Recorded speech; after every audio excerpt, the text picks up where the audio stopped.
UP विधानसभा में आज budget पेश होने वाला है और उसके पहले अलग अलग तरीके की जो प्रतिक्रियाएं हैं वो सपा की तरफ से देखने को मिल रही हैं। समाजवादी पार्टी के विधायक इंजीनियर सचिन हमारे साथ हैं और देखिए इनके हाथ में जो तस्वीर है ट्रंप और मोदी दिखाई दे रहे हैं और डोर ट्रंप की बजट भारत उत्तर प्रदेश का क्या मायने हैं इसके कि ट्रंप के डोर से उत्तर प्रदेश के बजट की कैसे आप उन दोनों को कैसे जोड़ रहे हैं? देखिए, हमारा एग्रीकल्चर सेक्टर सबसे मजबूत सेक्टर था। विश्व में जब भी रिसेशन आया, हमारा जो देश था रिसेशंस को इसलिए झेल पाया क्योंकि हमारा एग्रीकल्चर सेक्टर मजबूत था, डेयरी सेक्टर मजबूत था। आज एग्रीकल्चर सेक्टर को खोलने की बात चल रही है, हमारे किसानों का क्या होगा? सीड पार्क की बात करने वाली सरकार अब सीड इंपोर्ट करेगी, 0% इंपोर्ट ड्यूटी हो गई और जब हम लोग एक्सपोर्ट करेंगे तो 18% हम लोग टैक्स देंगे। तो कैसे हमारा एमएसएमई सेक्टर जो विश्व की और ट्रंप की कंपनियों को कैसे कम्पीट कर पाएगा? क्या कैसे डेयरी सेक्टर का क्या हाल होगा? जो डेयरी सेक्टर विश्व में सबसे मजबूत सेक्टर है, हमारा 33% हिस्सा है पूरे विश्व में डेयरी सेक्टर में, उसका क्या हाल होगा? जब नॉन वेज फीड हमारी गायें खाएंगी, जिन गायों की हम पूजा करते हैं, तो क्या हाल होगा हमारे हिंदू धर्म के मानने वाले लोगों का?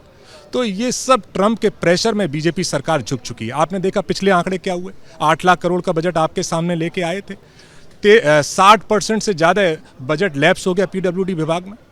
45,000 करोड़ का बजट चिकित्सा विभाग था, 60% उसमें लैप्स हो गया। जो प्लानिंग विभाग है, नियोजन विभाग, उसका 85% बजट लैप्स हुआ है। जो सूचना विभाग है, जो आपके पत्रकारों से जुड़ा हुआ विभाग है, उसका 25% लैप्स हो गया। तो अब ये बजट खर्च ही नहीं कर पा रही, तो झूठे आंकड़े देकर सबको गुमराह करने का काम कर रही है। ट्रंप की डील हुई है, उसका आपको लगता है कि उसका इम्पैक्ट जो उत्तर प्रदेश के बजट है उस पर भी कुछ न कुछ तो आपको? उत्तर प्रदेश इस देश का सबसे बड़ा राज्य है, सबसे बड़ा राज्य है, 25 करोड़ की जनता है। सबसे बड़ा एग्रीकल्चर सेक्टर अगर कहीं है तो उत्तर प्रदेश में, सबसे बड़ा डेयरी सेक्टर अगर कहीं है तो उत्तर प्रदेश में। आपको लगता है जब वहाँ से हम लोग इंपोर्ट करेंगे, वहाँ का सीड आएगा, वहाँ का एनिमल फीड आएगा, वहाँ से वहाँ के लोग आके जब यहाँ पे बिजनेस करेंगे तो छोटे किसान जिन पे 1 बीघा 2 बीघा 5 बीघा जमीन है वो क्या करेंगे? आपने देखा कल का जो आर्थिक आंकड़े दिए आदरणीय सुरेश खन्ना जी ने, 1,20,000 आय बताई प्रति व्यक्ति की। इसका मतलब 10,000 रुपये प्रति व्यक्ति उत्तर प्रदेश में कमा रहा है। तो अगर किसान के परिवार में 5 लोग हैं तो 50,000 पर महीना आ रहा है। आपको लगता है 5 बीघा वाला 50,000 रुपये पर महीना कमा रहा होगा? आप भी नहीं कमा रहे होंगे 50,000 पर महीना।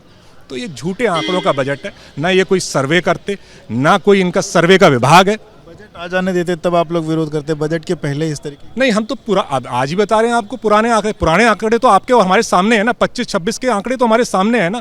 8 लाख करोड़ का बजट तो हमारे आपके सामने है, उसमें कितना खर्च हुआ वो तो हमारे और आपके सामने है। क्या उस पर चर्चा नहीं करनी चाहिए? पुराने बजट पे अगर हम चर्चा नहीं करेंगे तो आगे बजट की हम लोग कैसे उसका एनालिसिस कर पाएंगे?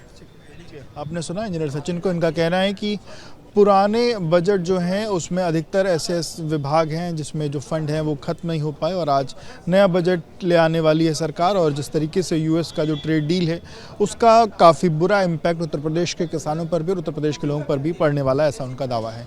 कैमरामैन प्रेम सिंह के साथ विवेक राय, बीपी न्यूज़, लखनऊ।